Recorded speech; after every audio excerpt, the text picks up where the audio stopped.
Hi, this is John Barnes, and you're listening to Kop On.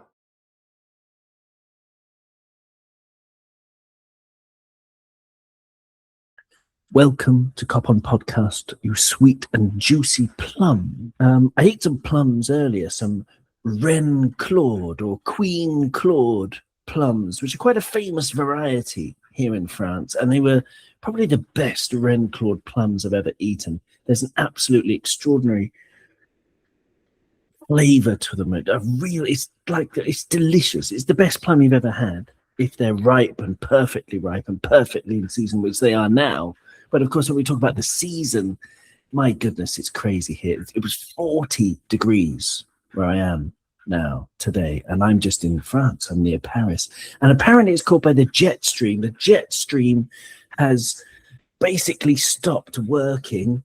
Is the quick way of saying it. But basically, there are large waves in the jet stream that used to be a constant westerly wind, and now it's these big, large waves of atmospheric pressure that are, there's a greater amplitude, so that they're amplified. So basically, as the jet stream slows down, the waves grow larger, so they go deeper south and higher north and deeper south, and it leads to these blocking patterns, which stall weather over specific regions for weeks. And for weeks and weeks, it's been absolutely baking hot with, I think this is the fourth heat wave we've had. And I'm sure it's quite similar for you if you live anywhere in Western Europe, basically. So let's get together. Let's plant some trees, especially Reine Claude trees, if they are native to your region.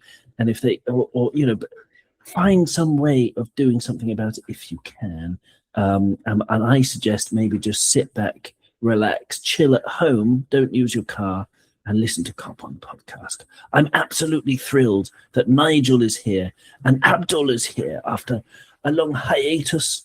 Abdul, is an absolute joy to have you with us, the curator and creator of Watch_LFC on Twitter, now known as X. Great to have you back, Abdul. Today we're going to talk about all kinds of things. We're going to go through the squad and see how ready we are for the new season. But first of all, the big news today, just breaking this evening as we're recording, is that the Mittal family and Jeff Bezos and the K5 group and who knows who else have acquired something like a 30% stake in Liverpool Football Club. Abdul, what are your thoughts on that bombshell? I think it's the beginning of a new era. I still remember the day that Liverpool completed the sale to FSG with, I think Christian Purslow was there at the offices of Slaughter and May in London with John Henry. Everyone came down. I was glued to Sky Sports News. I was watching it and I was just feeling like, wow, this is like a big moment. It's we got rid of Hicks and Gillette, which was kind of a dark era in Liverpool fan history, and we bring in these new Americans who nobody knew anything about. But I remember then, that was it felt like a big moment. And today, it didn't happen with quite the same kind of pomp and circumstances it happened when FSG bought us. But I think today is also a seismic day in the history of Liverpool Football Club. For a lot of reasons, but it's happening in a much smaller way. So they're only selling 30% of the club today.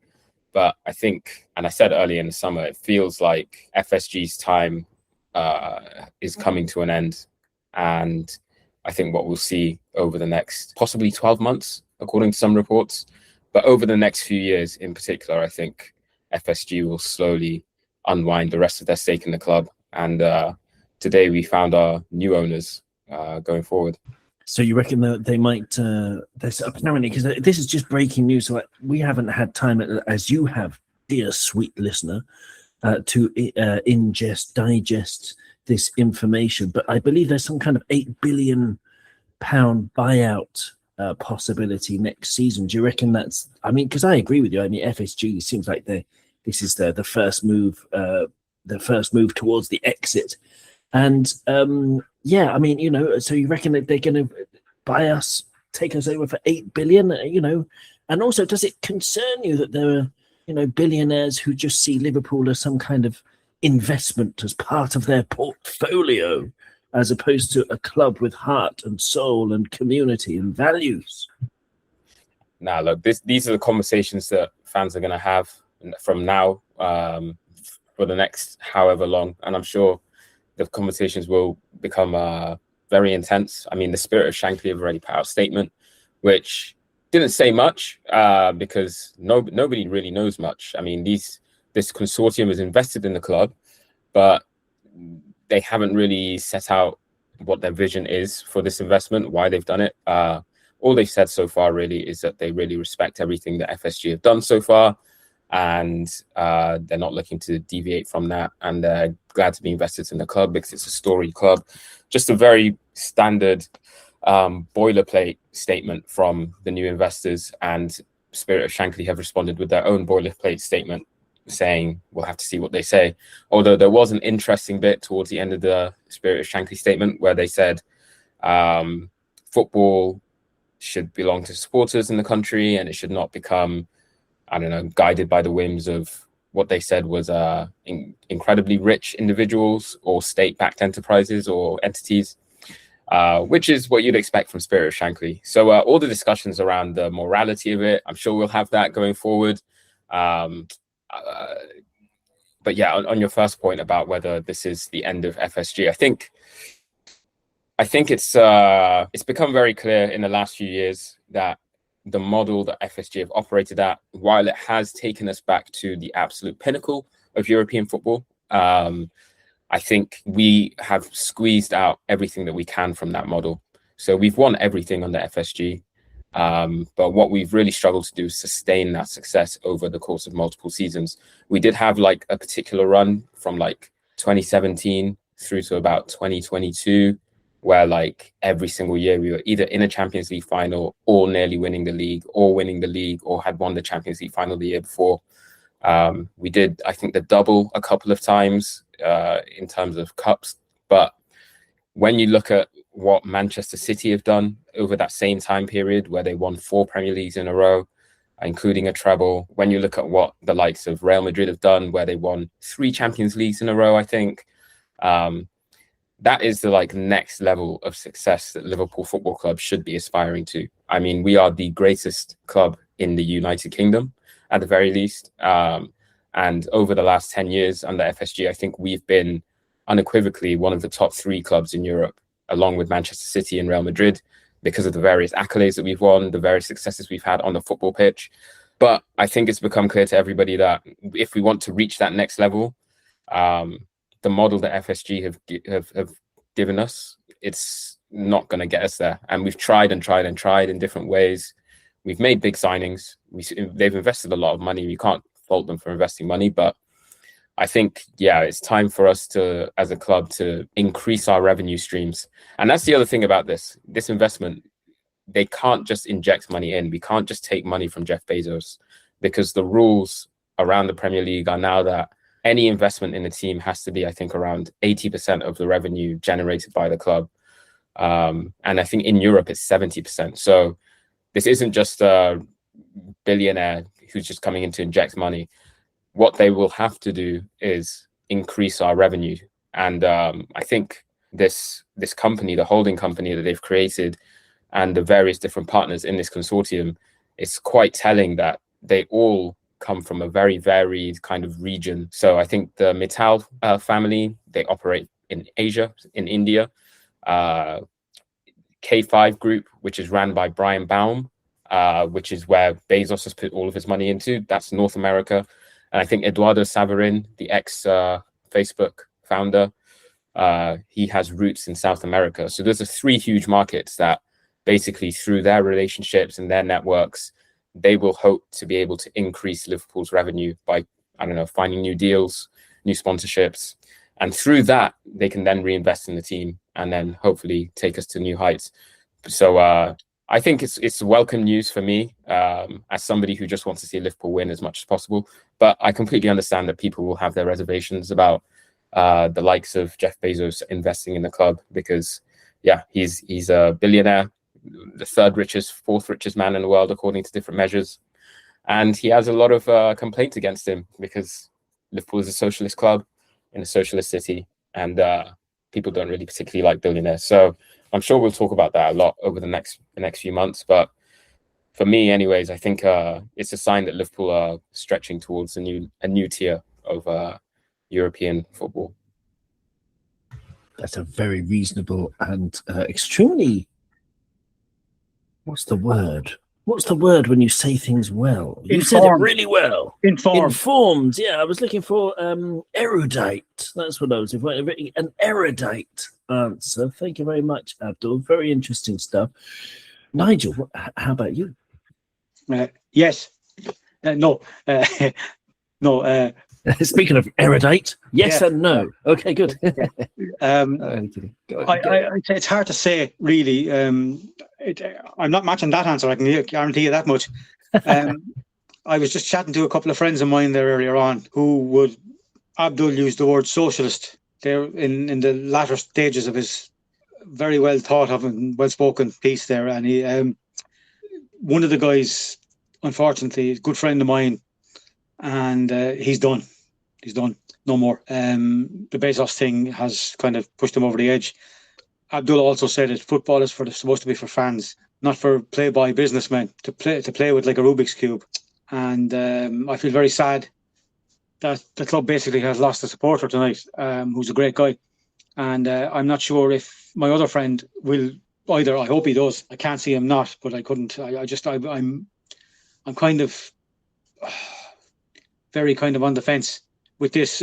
While it's good, maybe for the club in the long run, I'm not sure it's too good for us, for the everyday supporter, as far as trying to get to games and see games and enjoy our football and enjoy our club. The one thing that gives me a little bit of hope is that any Man United fans buying any stuff from Amazon now want to be invested in our club. Yeah. As long as he pays his workers a bit more, I can see banners being unfurled on the Kop, because it does have a socialist heart, Liverpool, regardless, and that can't be bought and won't be bought. I remember seeing Bill Shankly, an interview with him, talking about the kind of politics he believed in was, everybody working for each other, which is not exactly what Jeff Bezos represents. His net worth apparently is 280 billion. I mean, he's only part of this group. He's part of the K5 Group investment, and the K5 Group, as Abdul was saying, is run by somebody called Baum and somebody called Michael Ives, who I was looking into a little bit. And if you go on their website, it's they've got a portfolio that includes AI and technology and lots of different companies and things that you've heard of on the internet, like DuckDuckGo, which surprised me, and Canva, which surprised me. And it's all part of this very, very, very diverse portfolio. And that's something that sticks in the craw, as they say a little bit, is that Liverpool is part of the portfolio. But that's according to them. What Liverpool is, according to us, is an individual thing. And as a collective, as a fan base, it's something entirely different. It's not just part of a rich man's portfolio or rich group's portfolio and all that stuff. There are good news. Go on. I think one thing that's been the K5 Group, they set up a new subsidiary called K5 Sports. I don't know if that was before or if that was just created for the purpose of investing in Liverpool. But there's a bit of confusion because there came out a figure that I think this gentleman called Alex Sharman from CNBC published earlier tonight, and he said that Bezos is kicking in more than 1 billion as the lead investor in the K5 fund. So if you look at the investment that happened today, it was $1.4 billion. Now, I interpreted that as 1 billion of that 1.4 billion is just Jeff Bezos's money, right? But I don't think that's correct, though. I mean, no, exactly. So some people have come back to me saying that actually that money is just invested into K5. So then that money will be spread into all those different companies. So DuckDuckGo and all that kind of stuff. So I think there's still question marks around how much Bezos is fully involved in this. But the way that I took it before I had people break that down to me was that this 1892 holdings group, which is fronted by Amit Bhatia, they're playing a very smart game where they've got Bhatia as the front man, who is through and through football guy through his time at QPR. He's been in the game as a chairman there for about 12 plus years. So he knows the football landscape in this country. Perfect kind of like face for the group. And then in the K5 group, you have Brian Baum again, before you even get to Jeff Bezos. So it's like Bezos is like a layer within a layer within a layer. And I thought that was possibly, quite smart from them in terms of like, they know that there's a potential PR fallout if Bezos is just front and center from day one, because, you'll just have people saying like, nah, that's not fine. But what you really have actually is just he's so far back in the background that he might not even really be involved, which I thought was kind of like a smart play from them. If it is like actually just all his money and he's just getting other people to be like in front of him as the front facing end of it, I thought that was actually quite calculated of them. But I'm not sure that is the case. I think we'll have to find out how much of Bezos' money is actually involved in this to have a real idea of whether people should be falling out of love with the club, as Nigel Friends are, because he might actually not be that big a part of it. But we'll have to see, because even if you've got other people in the front of it, if it's all mainly just his money, he's clearly going to be the one calling the shots in the background. So, we'll have to see what happens there. But yeah. No, yeah, but I think he's just part of. I mean, he could actually be used on the flip side of that. We don't know, but he could be used as sort of a great sort of big name to bring to the negotiations so that FSG take this group extra seriously. But yeah. Amit Bhatia himself is a very respected man. I'm on a QPR forum. We are the Rangers boys. And somebody called Stan Fan, a QPR fan, said of Amit Bhatia, Amit was fantastic for this club. The Bhatia family provide fantastic support, including sponsoring, in inverted commas, the stand at a time that when the club needed money. I really think the griping is out of order, because on this forum they've been griping about it, and we should thank them for what they did. Famously, that's come out since Amit Bhatia was linked to Liverpool, and anybody who's been listening to a podcast like I have or reading about it would know that Bhatia he threatened to resign over a rise in season tickets or match tickets for the fans. So he seems to be someone who might have a heart, and everything that you hear about him is that he's not as bad as other billionaires. That he's someone who looks after people and cares about people and doesn't want to become like a megalomaniac, unlike Jeff Bezos, who basically rides a massive penis into space, this massive rocket thing. So I do hope that Jeff Bezos grows a bit more of a heart, and maybe Liverpool fans can help him. That's got to be wishful thinking. But the investment, we just have to wait and see. That Spirit of Shankly statement that you mentioned earlier as well, we're talking about sustainability, and I agree with you, Abdul. This is the most interesting bit of the statement. I can just quote them. They say, Spirit of Shankly say, and I quote, "It is vital for the game in general that football clubs are run sustainably, as LFC has been, and football is." Sorry, it's badly worded. I'll start that sentence again. "It is vital for the game in general that football clubs are run sustainably, as Liverpool FC has been, and not an arms race funded by mega-rich individuals or state-backed entities."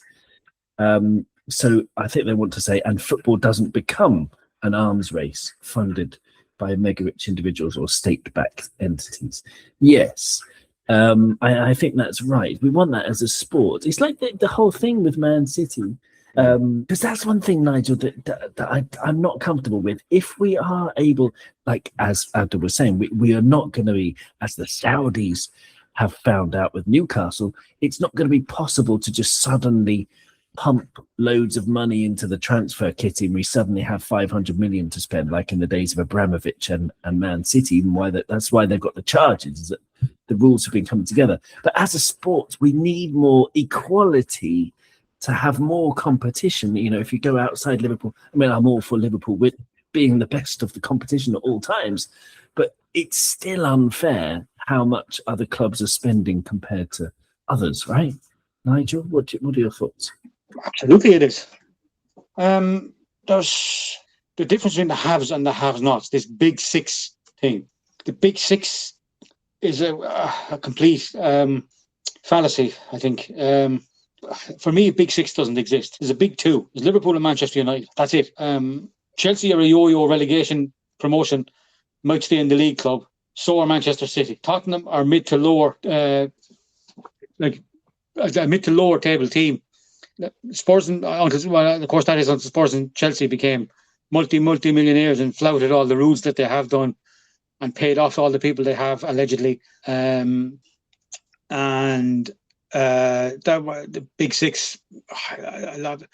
Who has the most money and who has the most pull this week? You know, Spurs suddenly tried to become a big six team and nearly got themselves relegated, buying this big stadium, and now they've suddenly gone mad again, and they're trying to buy their way into a big six, so to speak. I have absolutely equivocally no problem saying Manchester City and Chelsea are yo-yo teams. Anybody that watched Manchester City and Chelsea in the 1980s, up, down, they're all over the place, up and down the leagues. You know, Chelsea had a couple of half-decent teams. City had a couple of nice teams. Got beaten the FA Cup final in 1981 after a replay by Spurs. But next thing, all of a sudden, Manchester City were in the third division when they got taken over. Lucky to win a playoff final against, might have been someone like Stockport on penalties. Nicky Weaver saved the penalty. And it's kind of snowballed after that. Like their all-time leading goal scorer was Sean Goater up to a certain point. I'm not sure if he still is or not. A fine player, but nothing compared to the multi-millionaires they had the last few years. But as far as I'm concerned, none of Manchester City's titles matter because of what they've done over the last few years. They can say what they want. They've paid for their own stadium being full every week, 54,000, and you can see 30,000 empty seats when you're looking around on a game on the telly.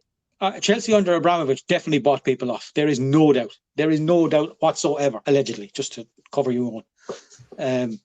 I mean, you know, all views are your own and they do not represent the BBC or whatever, or Kop On podcast. No, it's I mean, of course, there was quite blatant cheating. Yeah, and hopefully the rules will be in place so that it can't happen again, or it can happen a lot less anyway. The rules are supposedly in place, and Manchester City and Chelsea are still getting away with it. This is it. They're never charged. They're never going to get charged. Not the prayer. No way. They'll go after Manchester. They'll go after Sheffield Wednesday, and they'll go after Leicester and take 20 and 30 points off these guys down the line. But Manchester City, untouchable. In the end, there'll be some kind of meager fine of like 10 million or whatever, and that'll be that, because people will have forgotten about it enough in the eyes of the lawmakers. But yes, okay. All of that's very, very true. Thank you for sharing your thoughts, Nigel and Abdul, on that. Let's move on to the actual footy, because we've got a new signing in, of course. Ronald Araujo is the Brazilian pronunciation, or Araujo, because he was born in Uruguay, the more Spanish pronunciation. But actually in Brazilian, it would be Araujo, because the R is like an H, as I found out when I had a Brazilian student, and his name was Ronnie.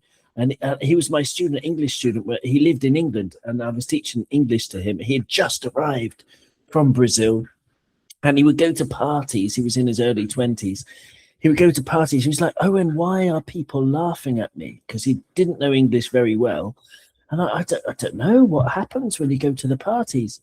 He's like, well, all I do is I go to the party, and they say, because what he told me was that the R is like an H, but he didn't realize, like, he naturally said the R like an H. And people ask my name, and I say, I'm horny. And everybody starts laughing. And it's like, oh man, You got to pronounce it like Ronnie, because otherwise, yeah, it means something else. We had to have a long conversation about that. But after that, it went better for him. Anyway, goodness. So Araujo, we'll talk about him in a minute, because what I want to do is take an idea, a spin-off of an idea that I heard on an excellent YouTube channel, YNWA Reds, a brilliant presenter called Alex on there, who mentioned something that gave me the idea for this show. Actually, he mentioned that any title-winning team, any top team, any real competitive team, as we know and as everybody knows, you need a mixture of elite starters and extremely good backups. So what we're going to do is we're going to go through the Liverpool squad to see how ready we are to be challenging. And we're going to go through the squad and see who is elite and who is very good as a backup. So in goal, Alisson Becker.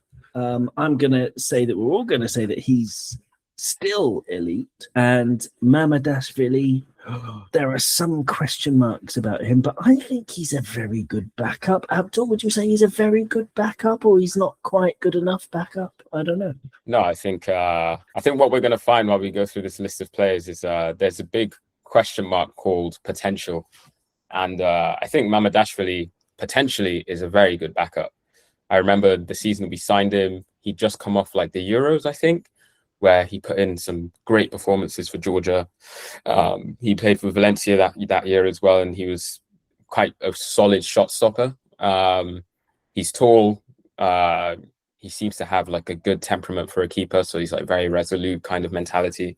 I mean, we've had keepers in the past where like they make mistakes and then suddenly they're just gone, like Karius. Whatever happened with Karius, basically, after that Champions League final, it's like I've never seen that before, where like a keeper's confidence has gone completely. I don't have that same kind of fear with Mamadashvili. It's just everything that we know about this squad at the moment is seen through the prism of everything that happened last season, and I don't think that what happened last season was very representative of the qualities of the players that we have. So I think a lot of Liverpool fans are going to not be so comfortable with the squad that we head into the season with. But I think that there's so much upside in the way that we view these players, because a lot of these players are just being viewed on the basis of what happened last season. And in my mind, I think last season was a write-off completely. So Mamadashvili, yeah, I think he's got a lot of potential to be a good player. I think he's got potential. But if I disallow the word potential, and I'm just talking about right now, because the season's starting next weekend. Yeah. Is he ready now to be a backup, Abdul? You're not quite yet, because you're talking about potential. No, I think he's definitely ready to be a backup. If you look at who's the backup at Man City now, they've gone and signed Geronimo Rulli. He was also like a La Liga keeper a couple seasons ago. If you look at Arsenal's backup, who is it? I think it's Kepa still, or is it somebody else? Yeah, I think so. I mean, unless he's left, but let's say it's Kepa anyway. Yeah. I mean, he's better than Mama for me, but I don't know. That's just my opinion. So. I've seen Kepa have some howling performances. Not least the what was it? That match where he just refused to get subbed off by Sarri when Sarri was the Chelsea manager.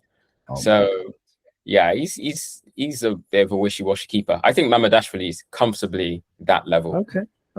No, I like it. What about you, Nigel? Are you happy with our goalkeepers? Well, Freddie Woodman did okay when he came in last year. That's right. Yeah, that's true. Yeah, I think the change in coach might help a lot of our players. As Abdul said, I totally agree with that. The mentality was our midfielders sitting back on the centre half's toes and putting a lot of pressure on the rest of the squad. And I hope we'll be a little bit more on the front foot and keeping the ball and putting the pressure on the opposition rather than allow pressure being put on ourselves. So he might improve in that sense. He might have a little bit more to aim at as well from kickouts and clearances. So, yeah, I agree, I think, on Kepa. You remember when they took off Mendy in the League Cup final and brought him on to take a penalty or to save penalties, and we scored every single one. He's the one who ended up missing. And Cleveland Canada scored. I mean, you know what I mean? I think it was like 29 penalties. Hilarious. 29 penalties we scored, and he goes and misses. That was unbelievable. Yeah, the 11th penalty for each team. But when I say he's good, he was a lot better under Iraola at Bournemouth. He was actually brilliant in his season with Bournemouth. He could be a sort of David James type character. David James was full of mistakes in the younger days, and then he turned into a brilliant keeper towards the end of his career, to be fair to him. Okay, let's talk about the right backs. Just please don't talk to me about the vampire. Okay. Bad memories of David James. God almighty. Yeah, I mean, yeah. You go to bed with a garlic necklace every night. Still, I used to call him the vampire because he was afraid of crosses. Good Jesus!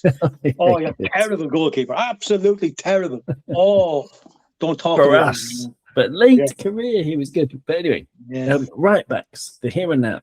Bradley, Frimpong, Gomez. None of them are elite. I'm sorry. Bradley would have been before the injury, but coming back from the injury. Frimpong, he's not a right back. He's not even a right back. We don't have a right back. I'm going as far as to say we don't have a right back. Bradley's injury is really serious.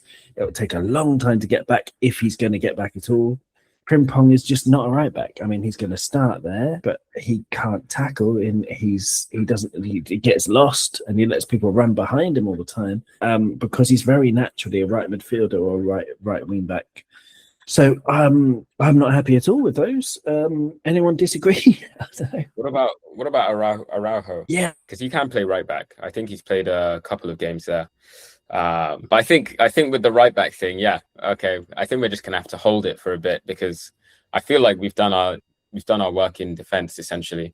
I think we've got the 5 centre backs, and then I think Iraola does really like Bradley. I don't know why people are so. I don't know what people have seen about this Bradley injury diagnosis that makes everyone so scared that he's like going to be away for ages. In my mind, I think he's back in training like towards the end of September, so it's not too far away. You know, no, but it was something that when that prick Martinelli pushed him on the ground, it caused an extra rupture of the ligaments or something. I can't remember exactly what I read. My memory is absolute, the cheese with holes in. Emmental, Swiss cheese, so it complicated things. So it's one of those injuries that even though he might be back on the training pitch, he might have lost his explosiveness, he might have lost his pace, he might have lost his belief in his body. The one side might be weaker, and it's just one of those injuries that you might never come back from as a pro, as far as I understand it. Maybe not. Maybe he will, and let's hope he does because he's a brilliant player. But we don't have a right back. Araujo is a good call. But what do you think, Nigel? Well, got to agree on what you're saying there. Maybe Frimpong might have suited if we played wing backs, play with a 3 centre back and play with him and one wing back. But we're not going to do that, I don't think. That might suit him a little bit better, getting up and down. It helped us before when we played in that system a few years ago. But we were kind of we'll score more goals than you kind of job. It's a worrying position. It really is. It's probably the most worrying position we have at the moment, apart from lack of depth in some others. But there's a distinct lack of depth. So, okay, so we're okay with the keepers. We're definitely not okay with the right backs. Centre backs, you said we have 5. It's Virgil van Dijk, Araujo, Jacquet, Leone, Joe Gomez. Am I forgetting anyone? Endo at a stretch. Endo at a very big stretch. Yeah. I think that's it. Mortali, the Cameroonian young kid. Yes. Motana Ndiaye. He looked a bit raw. I prefer the Duck and Dukwe. We haven't spoken about him. Oh my goodness. We're not seeing him this season. We're not seeing him, but possibly until January. Well, that'll do. He looks a good player. Yeah, he does. He looks amazing. Yeah. But then I've been very easily impressed by centre backs in my time, but he does look like incredible. But I would say, okay, here you go.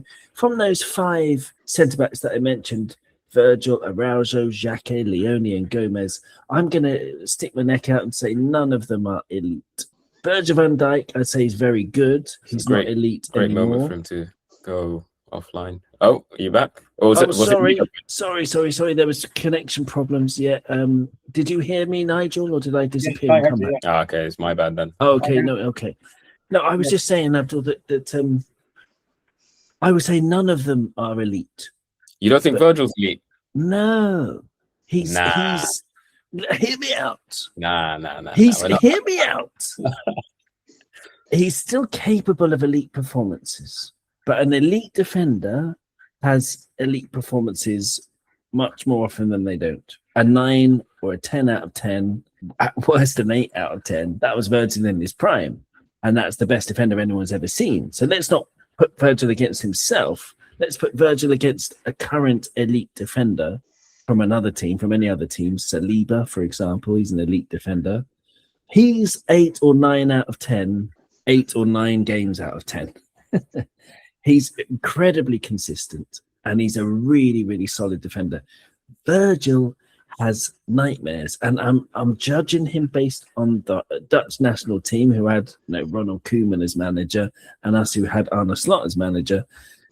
And maybe it's going to be different under Iraola, but I would say that because he's not capable of consistency, I would say he's elite maybe 2 games out of 5, 4 in 10. He's going to be elite. I don't know if that's enough. I think it's so much of it is just going to have to do with like the system. I think again, like I just think the potential for upside is so high with this team. I think we're all massively deflated, but yeah, even like defending well, like you talk about Gabriel and Saliba. Yeah, they were the best defensive partnership in the league last year. What Arsenal were doing defensively was, incredible. But that entire Arsenal team was the reason why they were great as a defensive duo. You have the intensity of the midfield.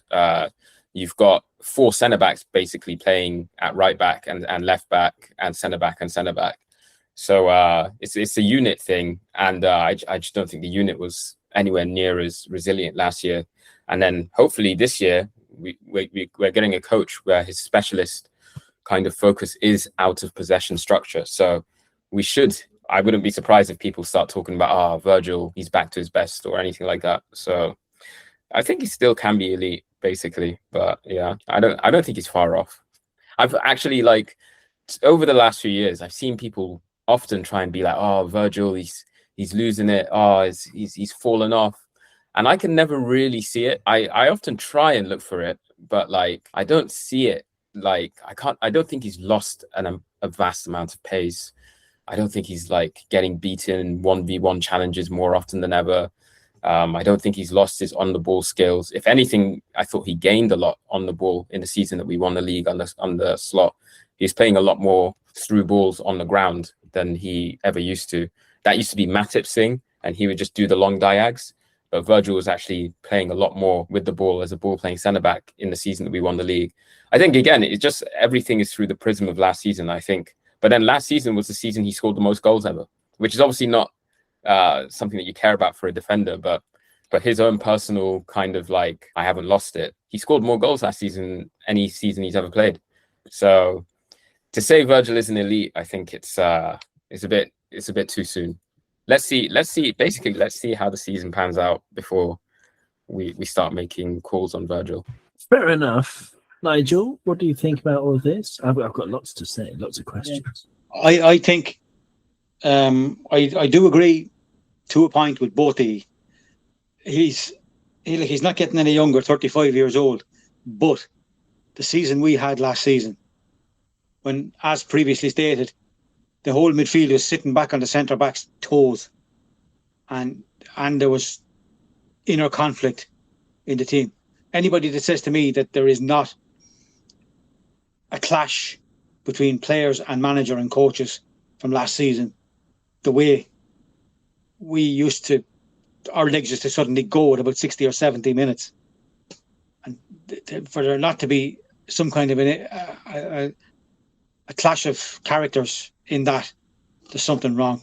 I reckon there was a fair amount of down tooling there last season, unfortunately, and I think it's sometimes up to the captain to try and nip it in the bud as well. So he needs to stand up big time this season. He needs to be the leader that we know he is, and that means leading by example on, off the pitch, particularly on with his performances.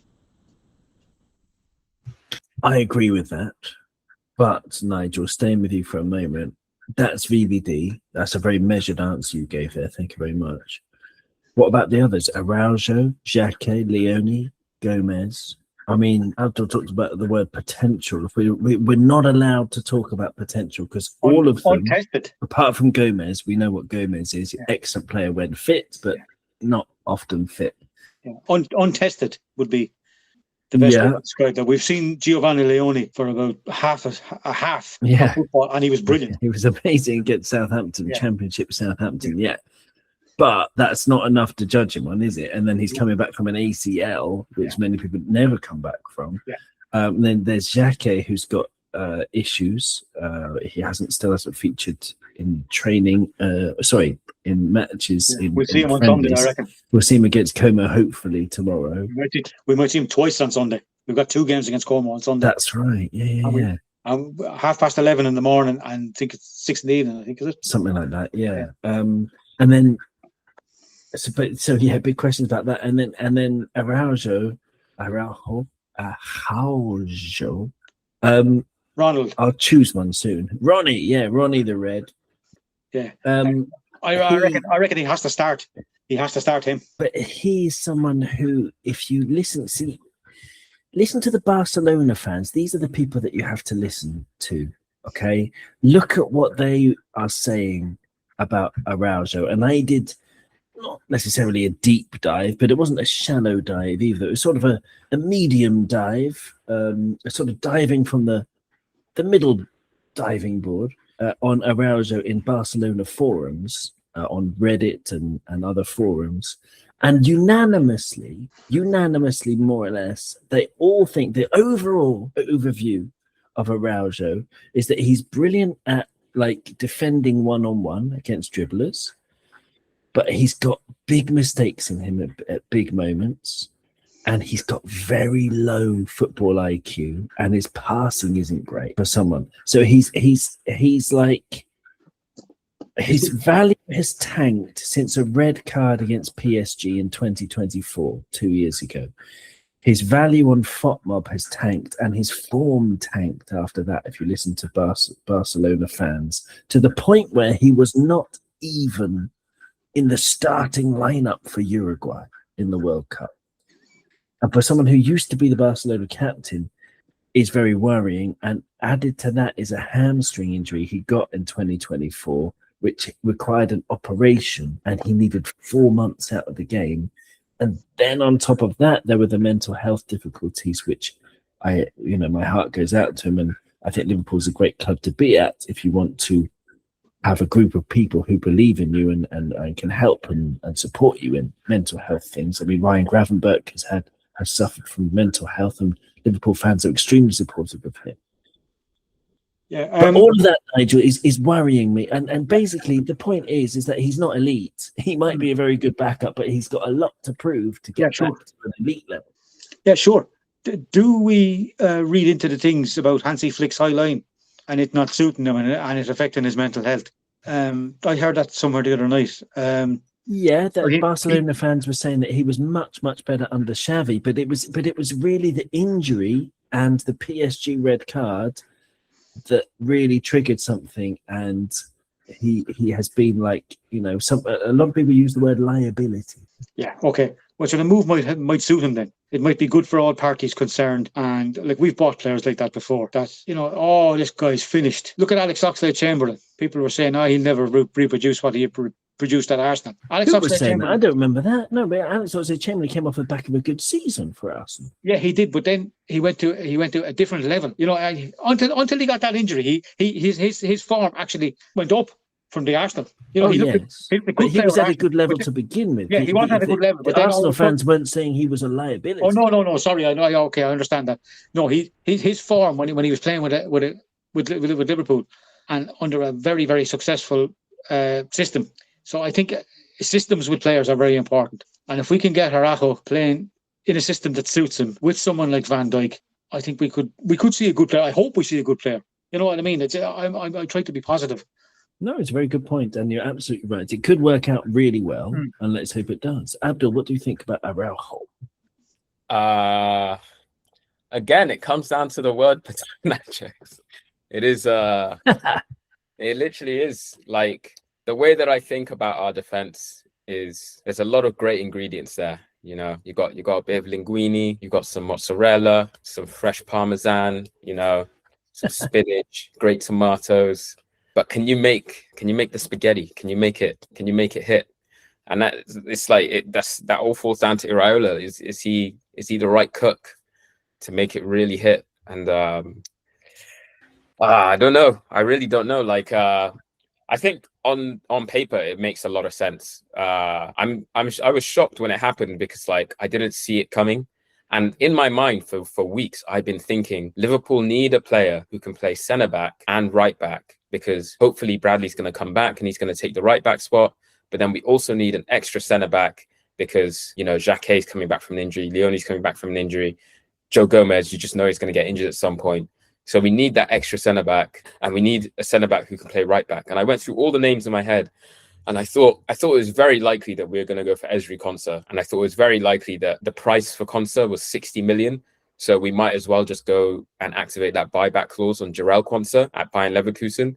But it didn't feel like the right time to do that because Konsa's had one season at Bayern Leverkusen. He had a good season, but I still feel like the reason why he left Liverpool was because it was just too high pressure. Anytime he made a little mistake, like it was just instantly like a goal. So I feel like Konsa still needed another year at Leverkusen, maybe even 2 more years there before we actually buy him back. So I didn't feel like it was likely to do that.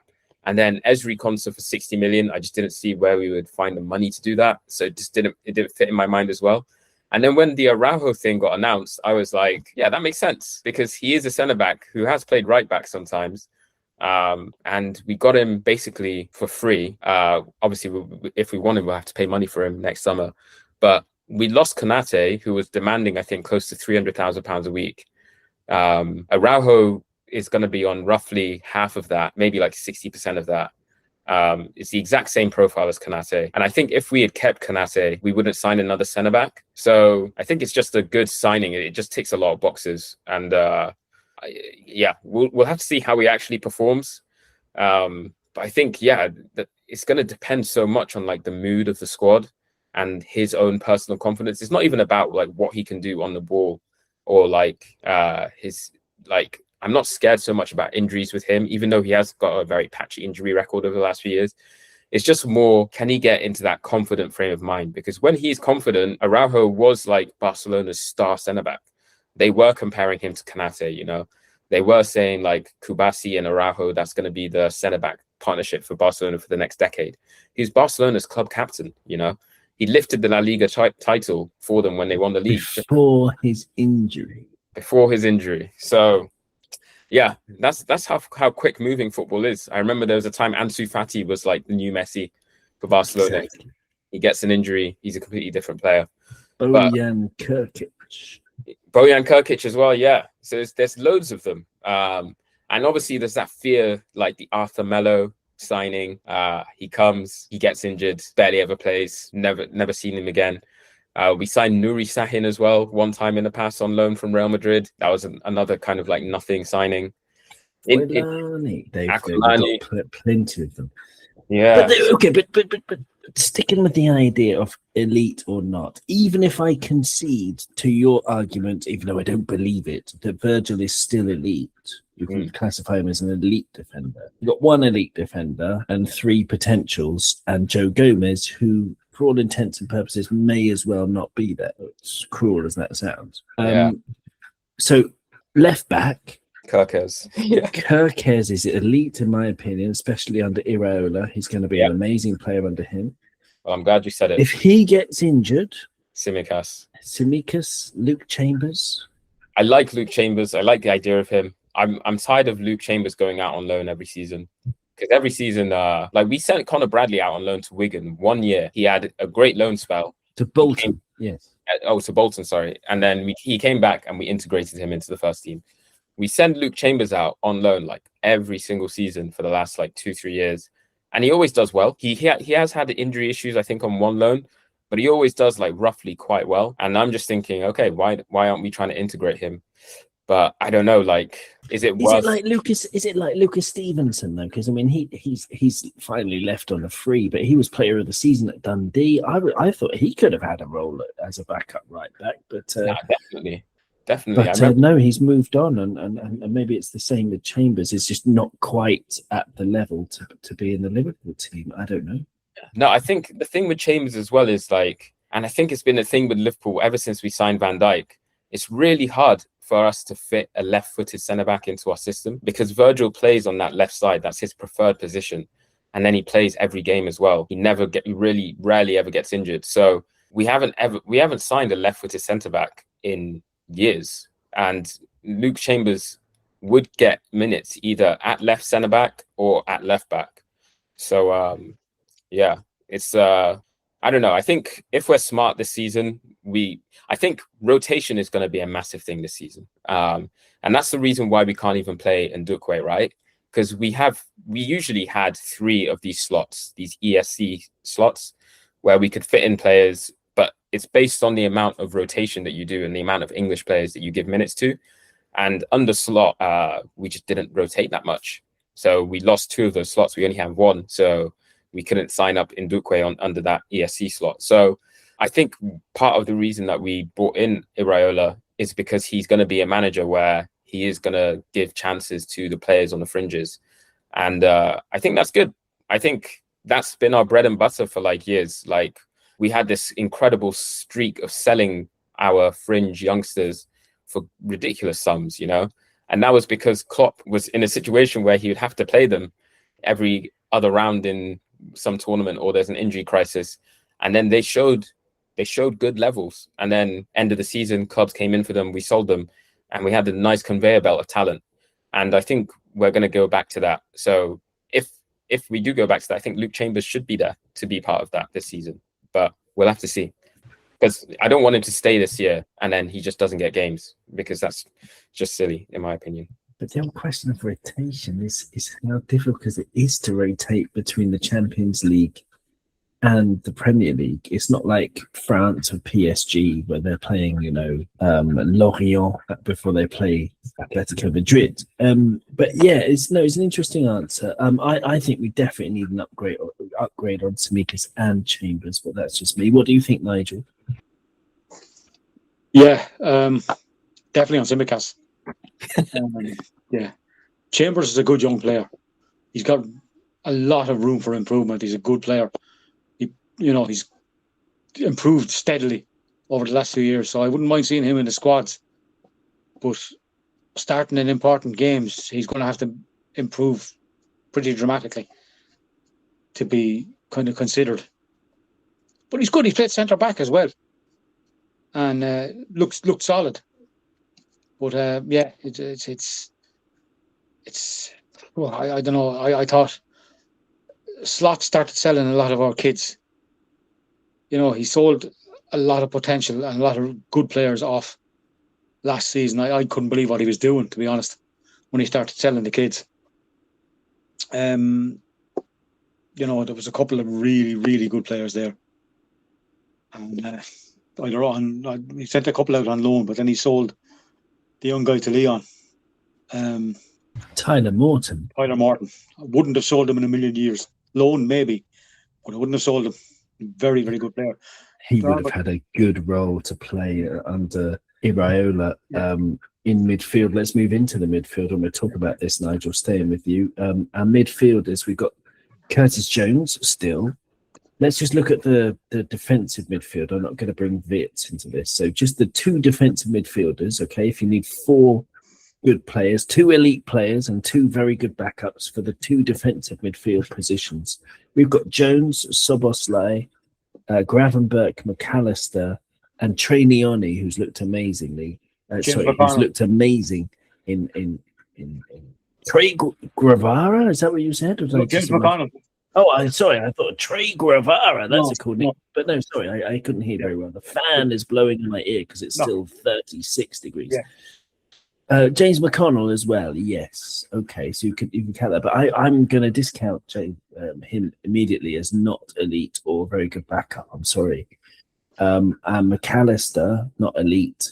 Very good backup. I would say pretty good backup. But even then, I'd be struggling. That's as much. He's fallen in my view. Gravenberch is definitely, he's up there for me. He should start really. I think in this system, I think it would really suit him. So for me, he's an elite player, Gravenberch, and he's getting better in the tackle. I don't know if you've noticed this. He's actually getting better and better with the tackle. So Gravenberch, yes, definitely. Soboslai in the 6. We've seen it a little bit in pre-season. He's okay, but he's still weak. You know, I don't know. He's got his benefits, but he's a work in progress in that deeper position with the license to go forward. But an elite player in that role, I'm not sure. Very good. I'm going to say he's very good backup territory, and Jones very good backup territory. So I'd say we've got one elite midfielder and 2 very good backups, and then Leone, very good backup. Yeah, go on. I'll put him in that category as well because he's been brilliant. That midfield, Nigel. What are your thoughts? Well, if we're going to play it at the moment, Soboslai, Gravenberch, and McAllister, the 3 in the middle. No, it wouldn't be all 3 of them because it would be Soboslai and Gravenberch with Wirtz ahead of them in Iraola's system. Yeah. Does that work? Does that have the balance for you? Because it doesn't for me. Well, I didn't. I don't know if he's going to play the 3 up front again. I think we're a man light in midfield. So I've been thinking all that last season. I've said it several times on here. I thought we were a man light in midfield last season the way we played, and it was leaving us wide open to counter attacks, even more so than we had been because last season we couldn't run. We were saying it all last season as well, but I've been saying it for, I don't know, 6 years, that since Milner and Henderson. Yeah. We need another DM. We need another real ball buster, a Manu Kone. Yeah. I've been saying it for absolute yonks. Someone like Manu Kone, that kind of profile would be perfect for us. If we had Manu Kone next to Gravenberch, imagine that as the base of a midfield. That would really work, you know, or a Manu Kone. For me, I would sell Soboslai. I would sell Jones and Soboslai and McAllister. Keep Grav and Leone. Well, I think McAllister will Adam Wharton and Kone in the door because that midfield needs a lot of work. Nigel. I think McAllister will improve again. I thought that the way we played last year absolutely floored him. Like it was just, you know what I mean. It's just if he's going to sit back or go forward, he was just basically stuck in one position and not being able to move at all. And Soboslai was trying to run around, and then the legs started going as well, that was painful to watch all our players. Ryan Gravenberch, said it before, we'll say it numerous times. That half turn used to take people out on a regular basis, and I love seeing it. It was a beautiful thing. He barely got to do it last season. You know, play the ball into feet and just let the ball go past them and turn the man so they can't reach the ball while he's turning them because his body is between the man and the opposition player. So. Like it's that system of us sitting back last season, that cannot happen. It just can't. If we're going to play a midfield to be successful, you can't. I mean, Arsenal did it when Arsenal played 25 centre backs a game. Like, you know what I mean? It's just horrible football. I'd rather not win anything than play like that. It was successful for them, but God, it's an awful system. It sure is. Absolutely. We don't want to go anywhere near that style of play, but we maybe talk about that soon. But yeah, Abdul, what are your thoughts on the midfield, please? Potential. Again. Nah, I think the team, Abdul. Yeah, potential pool LFC football club. Sorry. Yeah, it's just like you said. I don't think anybody can argue that Dominic Szoboszlai is an elite midfielder. I don't think anybody. I just did, didn't I? No, you said you don't think he is. I said well, I mean. He would be in a different system. Okay, as a deep lying midfielder, you look at his tackling, ball recovery stats; they're horrendous. You know he's what? Weak. Yeah, you know what? You're a man after my own heart because there were many times last season where I posted a few essays on my account saying, "Look, I know that everyone loves Szoboszlai right now, but there is something about his game and the way that he plays football that doesn't quite sit right with me." I think he is a lot more show than he is like sturdiness. Like there's so many times in games where like I saw him, he presses really hard. So he shows that he's like doing a lot of like running and he wins all the running stats. But like when it comes to like getting to that final meter and actually getting the ball and closing it down. I didn't see it often enough. I didn't see that hunger in him to actually win the ball. And that kind of extrapolates to the rest of his play, not even just off the ball, but like on the ball. Sometimes it just feels like he likes looking like a really good midfielder, but he doesn't actually really do it enough for me, where like there's all this talk about he wants to be the next captain. And I'm just like you said about Virgil, to be a captain for Liverpool, you have to be 9 out of 10 every single week, in my opinion, at what you do. You don't need to be like what Steven Gerrard was. Like Jordan Henderson showed, he wasn't Steven Gerrard, but what he did, Jordan Henderson, he was 9 out of 10 every single week doing that consistency. Szoboszlai just doesn't, I have my issues with him, but despite all my issues with him, I still think you can say he's one of the best midfielders in the Premier League quite comfortably. I think he's got all of the attributes to be one of the best midfielders in the world. I think he could be the best midfielder in the world. That's my frustration with him. I think he could be, pound for pound, the best midfielder in the world. I don't think there's anything about the way that he plays. Like, he's got it all, like technically, physically. He's got the height. He's got the power. He barely ever misses games from injuries. So I think he's got it all, but it's just about making it work. I don't know if it will work in a deeper midfield position, but hopefully he'll have consistency in terms of he'll play just one position this year, I hope. So Szoboszlai isn't my issue with the midfield. If you move on to Gravenberch, I think, again, you can't really argue that he's not an elite midfielder. If we say like elite midfielders in the Premier League, there's probably like a pool of about 10 of them, less than 10 possibly. I think he fits into that. I think Gravenberch and Szoboszlai fit into like the top 10, 15 midfielders in the Premier League. And I also think you could probably make the argument that Alexis McAllister, over a 3 to 4 year rolling average, is probably a Premier League elite midfielder as well. We're probably going to lose Curtis Jones, so I'm not going to consider him. So then the other one is Trey Nyoni. I think he's proved himself so far in preseason to the point where I think he should start the first game. And I'm having trouble thinking about which player to drop out of the midfield for Trey Nyoni. So I think in terms of what we've got in midfield, I think you need 4 elite options really to rotate between and to account for injuries and stuff. And I think we roughly have 3.5. But again, it really just depends on if Iraola can make them sing to the tune, you know, as the conductor, can he get them conducting, playing some beautiful football? And I think what we saw with him at Bournemouth, like, I don't think teams actually play with like a traditional defensive midfielder like we used to see with Fabinho back in the day.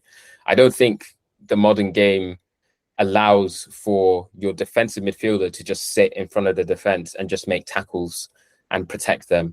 I think actually the modern game is more about the defensive midfielder is actually more mobile. So he's making and winning tackles all the way up the pitch, or all the way on the left, or all the way on the right. He's getting involved in duels all over the pitch, like Declan Rice does basically for Arsenal.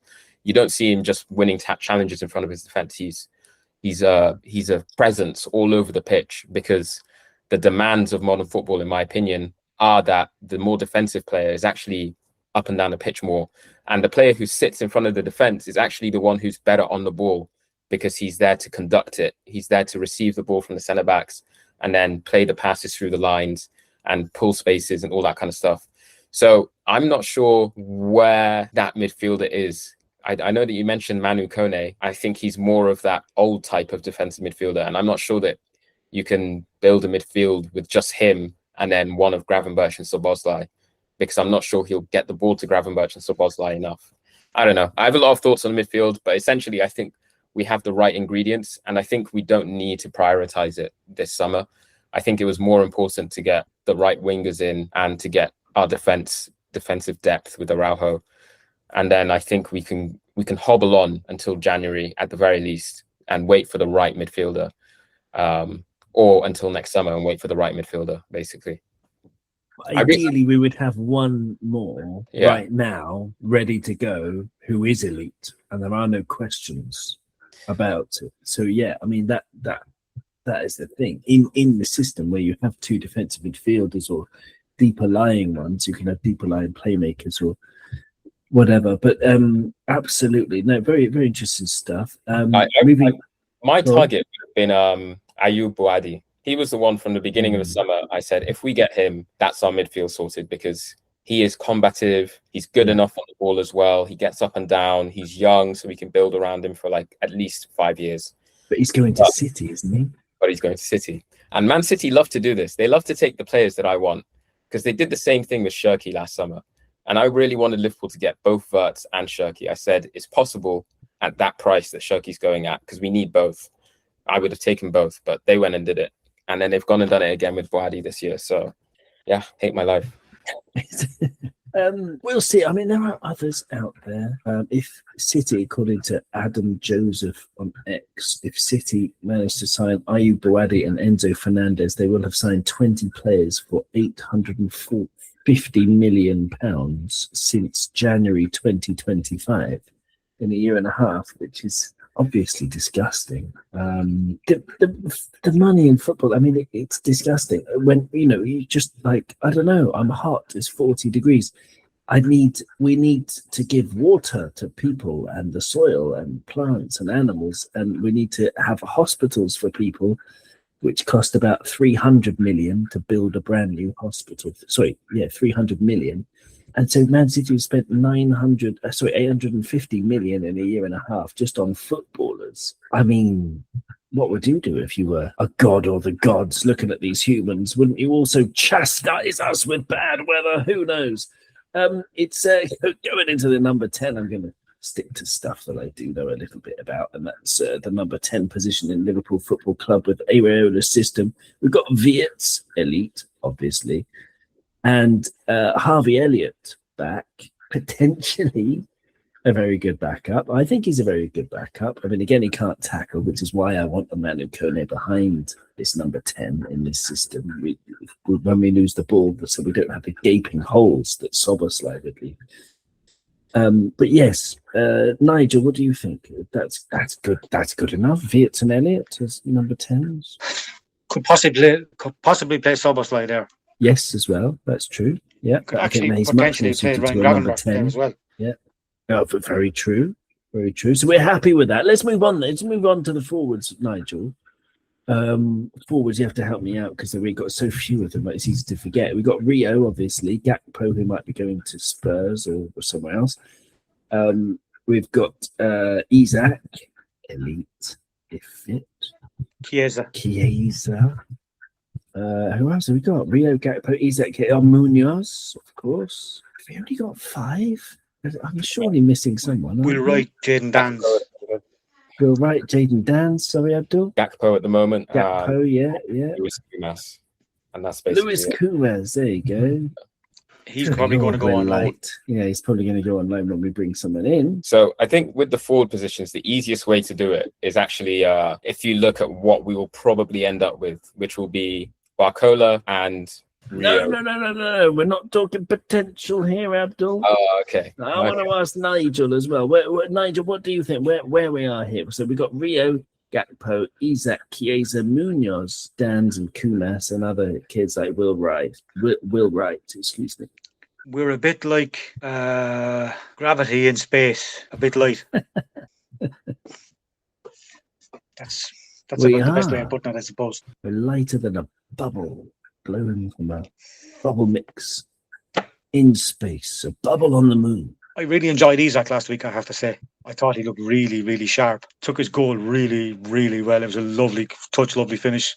I think under Iriola, we supply him with ball, he'll score goals. I think How long is he going to stay fit? And who do we have to back him up when he's not? Yeah, well, I know it's... We have to... I can't believe we're being as close to the bone, I suppose, would be the best way to put it, of not signing players as this. Like, I mean, it looks so light. The whole thing looks just incredibly, incredibly light to be going in. If we get one injury, like, it kind of derails everything. One injury in each area of the field, let alone one injury anywhere. Like what happened with Virgil van Dijk when he got taken out a few years ago. That totally derailed the whole season. So would you say on the attackers then, Nigel, to summarise, we definitely need to sign a left winger a right winger, and we need to get a 9 to cover for Isak. Yes. Yeah. Well, there we go. We are in agreement. So between us, then, we need to sign a left winger, a right winger, a 9, one defensive midfielder, a right back, a left back, and a centre back. 7 players. And the season's starting next week for us to feel at ease. I'm absolutely not at ease. I was on another show the other day called the Anfield Irishman, which is great. I love speaking to Brian. He's on every single night. He does these mammoth podcasts that last about 6 hours. And I go on there every so often, maybe a couple of times a week if I can. Great guy to chat to, Brian and the panel there. And I said that I think Iraola, and I was shot down for this, I said I think Iraola will do very well with the current squad to finish 12th in the league. I know that we have never finished lower than 8th since the days of Bill Shankly, but given that we had finished the season, before the end of the season last season, we had played 11 games, we'd won 3 of them, Abdul, in extremely fortunate circumstances. All 3 of those wins were fluky wins of the last 11 games. We were in relegation form, and that's how I see this group. We are a relegation form team, now minus Mo Salah and Andy Robertson and Ibu Konate. We brought in Jacques Munoz, that's it. And so this relegation form team, to turn it around and finish 12th, this is my argument, would be quite an achievement. Am I bonkers, Abdul? Does this make any sense to you? No, I think it's completely valid in terms of that's where Liverpool are right now. But I think with football, it's always it's always about momentum. So, and that's actually an issue for me as well, because I don't think Iraola is going to start off. I wouldn't be surprised if we don't start well, essentially, because it took him a bit of time, even at Bournemouth.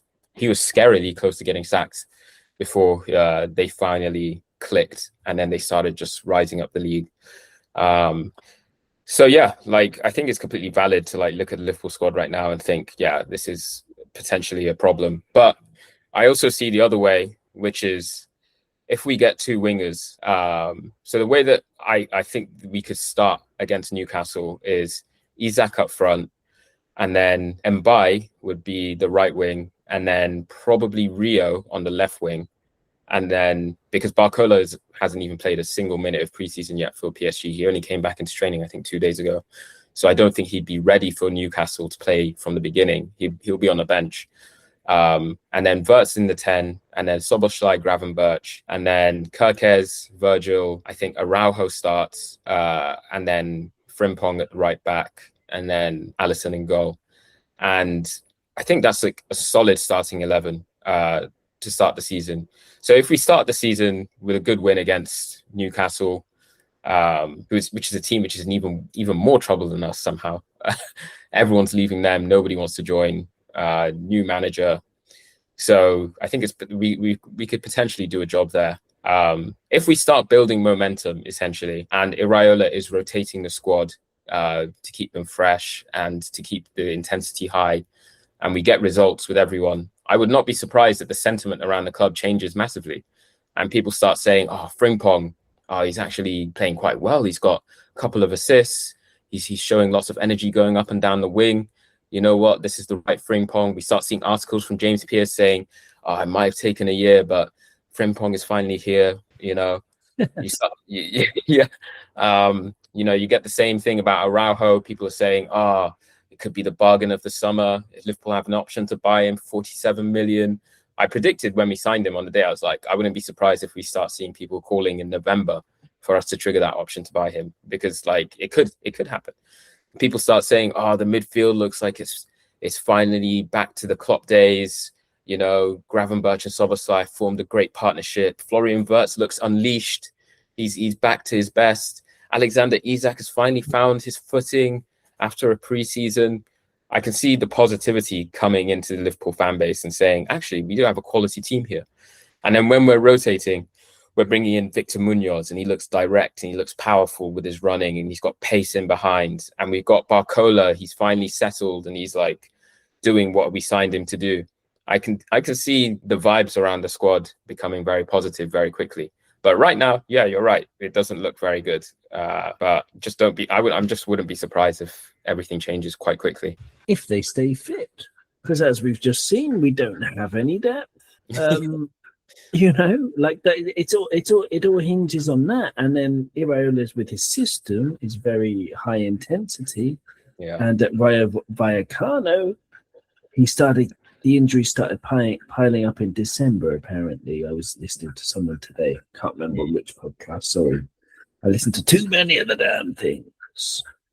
Well, I think we're just need to keep as much of the squad here as possible. So I don't think we'll go for a 9 to back up Isak. I think we'll just basically either keep Chiesa or Kumas. But I think just keep them both. And I think also keep Luke Chambers. And I think just have Bajcetic and Endo there, everybody just available, so that if we do have an injury pile up, at the very least, we can just chuck in these youngsters and these fringe players, and they can prove themselves in those moments. So I wish I had your faith. Yeah, I do. I wish I had it, because Bajcetic and Endo, if we're pushing those buttons, then the ship is already halfway to the ocean floor, I'm afraid. I think. Well, that's the point of a squad, right? I often find myself like, I don't understand when people want more and more and more signings, because I just think, but we've got players there and they could play well. Like, and we don't know because we don't give them an option. And what's the point of just keeping somebody on the bench or like not even in the squad? Like, yeah, I feel a bit of pain when I just see like the squad announced, and it means that you've got Harvey Elliott sat in the stands and Leone sat in the stands and all these players sat in the stands for another week because we've done 4 or 5, 6 signings. I don't know. I'm definitely a glass half full kind of fan. You certainly are, and I salute you for it. But like our squad going into the 21-22 season, which is where we almost won the quad. Our midfield was Oxlade-Chamberlain, Henderson, Fabinho, Thiago Alcantara, Naby Keita, Curtis Jones, Harvey Elliott, Tyler Morton, James Milner. Yeah, nice. That is compare that to the list we have now. Yeah. And we're, this is why people are asking for signings, man. Is that it's a squad game, and that squad fell short of fitness come May, and a hell of a lot of bad luck in the Champions League final. 9 saves by Courtois, 30 shots to 1. Unbelievable. I think if this ties into the 1892 Holdings investment, maybe we'll have a lot of money to play with in January. Maybe this window came a bit too soon. But saying that, we're about to splash, I think, close to 200 million on Barcola and Mbaye. You think it's going? You think it's going through? Do you? I'm so certain that we're going to get both. That wow. Yeah, I'm already considering them Liverpool players in my mind. Maybe that's a mistake, but I'm pretty sure. I mean, I'd love it. I would love it. That means we'd only have 5 to buy. Yeah. Is there anyone else you've got your eye on that you would like us to bring in? Oh, by the way, listeners, if you're wondering why I'm not bringing Nigel in at this point, it's because he's had to chip off. So thank you very much, Nigel, for joining us. If you're listening back to this, but yeah, so it's just me and Abdul now. So, have you been? I don't know. Have you cast your glance at certain players? It's just the usual long-term targets that I've had my eye on. Like, I'm a really big fan of Archie Gray at Spurs. Good call. I think he could do a job for us at right back if we needed, but that's not his main position. His main position is defensive midfield. I think that's where he's going to establish himself in the long term.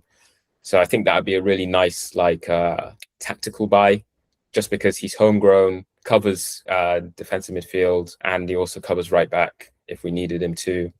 So it would improve the depth. But I don't know. I'm just a Football Manager guy. So usually on Football Manager, I'm always scouting like the very elite talent. And that would have been Ayoub Bouadi for me. Like if we'd got Barcola, Mbaye, Bouadi, and Araujo, I would be happy with that as a window. That would be a great window for me. Because that's like 3 or 4 of the best talents in Europe in their positions. On top of what we already had, that would have just been the right kind of steps. I think we'll end up with the 2 wingers, and that will be the rest of our business done for the window. But I would love us to get another midfielder. I just don't know who it is, because if it's not Boadi, I can't see who else it is. There's talk about that Kima Andres from Stuttgart. Chema Andres. Yeah, I mean, he was somebody who I identified. Everybody copies me about 3 or 4 months ago from the stats as a great option as a number 6. And then I looked at videos of him and stuff. Yeah, he's tall. He's not particularly pacey, but he's very good sort of metronome player in the middle of the park. Wonderful technique. Yeah. Chema Andres for Stuttgart, and he plays it in a sort of Jurgen Klopp style system under Sebastian Hoeneß, so that should work with Imola as well. Should chime with us, should Chema with us. I would love us to make like an opportunistic signing like that, like a young defensive midfielder who's just got elite potential, and that would complete, I think, our midfield. We'd have like what, McAllister, Chema, Gravenberch, Szoboszlai, and then beyond them, Trey Nyoni, and then Endo, and then Bajcetic. That's like 6 options for 2 positions. Like really, I feel like that would be enough. And then Florian Wirtz and Harvey Elliott for the 10 position. Again, as Nigel was saying, with Szoboszlai, he can step in there as well. Exactly. So that would just, a midfielder would be nice, basically. It would be really nice. Okay, so and then but then the defense, we need a right back. I would say we haven't got a right back. I'm not counting Joe Gomez. I'm not counting Connor Bradley, and I'm not counting Jeremy Frimpong. I'm not counting anyone. But I hope you're right. I mean, as you say, you're much more optimistic than I am. And Frimpong, he might come good. Let's hope so. I mean, like, even if you look at the right back market, I mean, there's that Reed player, Gilvira Reed, that a lot of fans wanted like 6 months ago. I think he plays for PSV or Feyenoord, sorry. And then what? Jed Spencer's now gone to Milan. Doué, the older brother of Desiree Doué. Yeah, Gela Doué. Great player. But then again, it boils down to, is he worth signing? Because maybe in 2 months we have a better right back coming back from injury, you know? No, Connor Bradley. I think Gela Doué is just as good as Connor Bradley, and it could pave the way in 5 years of Desiree joining us to play with his brother in England, because you never know. Yeah, that Bezos money. Yes, because I can only imagine Desiree would command 250 million, if anything. So I don't know what happened to my camera. It just switched off. I have no idea. I mean, yeah, of course. But yeah, I mean, who knows? I mean, let's hope with all this money that Spirit of Shankly are right, and the playing field doesn't get totally skewed, including Liverpool, by ridiculous sums. It's already ridiculous, as I was saying. The hospitals are much better than footballers. Of course they are. And, environmental projects are much better than sending rocket ships to the moon or wherever you want to take them. But anyway. Yeah. Sorry? Yeah, we're getting political here. Well, I mean, it's 40 degrees. You've got to get political. So anyway, thank you very much, Abdul. We've been talking for a long time. It's been an absolute pleasure speaking with you, and to Nigel, who's had to chip off. It's been great speaking with Nigel as well. If you have any questions, listeners, koponpodcast@gmail.com. If you'd like to be on Kop On if any future episodes, now the season is revved up and raring to go, then please do. koponpodcast@gmail.com. We have a Patreon page if you want to get involved in any of that. And beyond that, I have nothing to add. Do you have anything to plug, Abdul? I mean, all listeners should check out watch_LFC, of course, on X. But is there anything going on? What's happening? No, I think this season, more so than any, I think I'm really trying to push myself out of the comfort zone. So fingers crossed, I'll start taking my Instagram more seriously. I'll start posting videos and doing stuff, but don't expect to see my face because I'm a bit too shy for that. But we'll see. I'll keep everyone updated. Excellent stuff. Well, there you go. So follow watch_LFC where you can. And yeah, all the best, listeners. Sweet, dear, adored listener. We're going to see you soon on Kop On podcast. The season is nigh. And let's just say for the record, I hope I'm wrong about 90% of what I've been talking about today. Thank you very much. You'll never walk alone. We'll see you soon.